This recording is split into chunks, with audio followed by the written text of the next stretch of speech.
नमस्कार, आप देख रहे हैं मुसरत टाइम्स लाइव। एक नजर आज की इस विशेष रिपोर्ट पर। मोहम्मद मुस्तफा ने कहा, जाकिर खान का काम है सिर्फ स्वागत करवाना, वो अकलियत के लिए कुछ नहीं कर रहे। मुल्तानी मोहल्ला गांधीनगर विधानसभा के मोहम्मद मुस्तफा से हमारे संवाददाता मोहम्मद अनीस ने उनसे मुलाकात की। मोहम्मद मुस्तफा दिल्ली माइनॉरिटी कमीशन की पीस कमेटी के सदस्य हैं। दिल्ली माइनॉरिटी कमीशन कैसे काम करता है, कमीशन के पीस कमेटी व एडवाइजरी कमेटी के लोग क्या काम करते हैं आदि पर खास बातचीत की। गांधीनगर में यहाँ पर मुस्तफ़ा भाई जो कि माइनॉरिटी से संबंध रखते हैं, उनसे पूछते हैं कि माइनॉरिटी में आज तो आपके बीच में जाकिर खान साहब अच्छा काम कर रहे हैं, और किस प्रकार आपको क्या लगता है जाकिर खान साहब क्या अच्छा काम कर रहे हैं?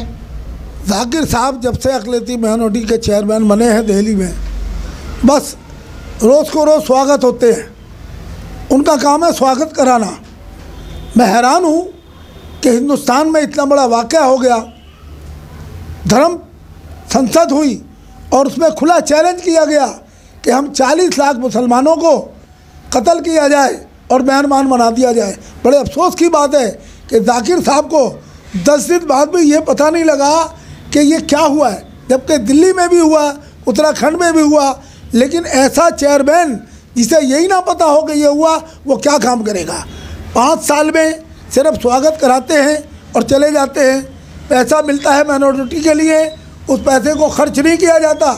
मिली भगत से गवर्नमेंट की उस पैसे को वापस भेज दिया जाता है और खाया जाता है, इन पे लगाया नहीं जाता। लेकिन उनका तो कहना है कि हमने माइनॉरिटी के लिए जितना पैसा और मेंबर बनाया हुआ है, हमारे लोग हर तंजीम यानी मस्जिद में मेंबर भी माइनॉरिटी के बनाए गए हैं पीस कमेटी के।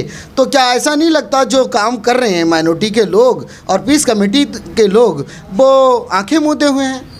हमें माइनॉरिटी नज़र ही नहीं आ रही। माइनॉरिटी नज़र आए काम करने वाले तो पता लगे, जब काम करने वाले मेंबर ही नहीं है तो काम होगा कैसे? बड़े अफसोस की बात है, आज तक गवर्नमेंट ने हमारे दिल्ली के अंदर हमारे जो मुख्यमंत्री हैं केजरीवाल साहब, उन्होंने अब तक अक़लियती कमीशन को कानून दान ही नहीं दिया। जब हमारे पास कानून दान ही नहीं होगा, हमारा सलाहकार ही नहीं होगा, तो मेंबर कैसे बनेगा और कैसे काम करेगा? तो ये तो सब कंफ्यूज किया जा रहा है, लोगों को बहकाया जा रहा है। मुसलमानों के लिए कोई काम ना हुआ ना हो रहा है, सिर्फ बहकाया जाता है, लालीपॉप दिया जाता है और 5 साल निकाल दिए जाते हैं। जब अगले 5 साल का इलेक्शन आता है तो लोगों को बहकाया जाता है, तरह तरह की स्कीमें दी जाती हैं, लेकिन स्कीमें कभी लोगों को ना दी जाती ना उसका फ़ायदा पहुंचता। ये लालीपॉप होता है, हमेशा इलेक्शन में पकड़ाते हैं और चले जाते हैं। हमारे बीच में मुस्तफ़ा भाई मौजूद थे, उनका कहना है कि ये सिर्फ लालीपॉप होता है। हमें क्या करना चाहिए इस टाइम? जो माइनॉरिटी के लोग हैं उन्हें करना क्या चाहिए? माइनॉरिटी को लोगों को चाहिए कि आवाज़ उठाएं। अब उसका कारण है कि जब लोगों में तालीम ही नहीं होगी तो आवाज़ उठाएंगे कहाँ से? तालीम की कमी है दिल्ली के अंदर। उर्दू के अंदर स्कूलों में बहुत सारे टीचर आज नहीं हैं। 4 साल में काफ़ी टीचरों को हटा दिया गया, हालांकि शोर भी मच रहा है, लेकिन टीचर नहीं दे रहे। जब तालीम देने वाला ही नहीं होगा तो बच्चा पढ़ेगा कहाँ से? सवाल ये नहीं है कि तालीम नहीं है, तालीम है, लेकिन इस तरह से लोगों को पिछड़ा जा रहा है, पीछे किया जा रहा है ताकि पिछड़ जाए। लेकिन अपने बलबूते पर जो बढ़ जाता है बढ़ जाता है, वरना गवर्नमेंट की सहायता नहीं है, सिर्फ स्कीमें होती हैं, काम नहीं होता। बिल्कुल, मुसलमान अगर बढ़ सकता है तो एक टाइम रोटी ना खाए, अपने बच्चों को तालीम ज़रूर दे और उसे अपने ही पाँवों पर खड़े होकर आगे बढ़ना होगा।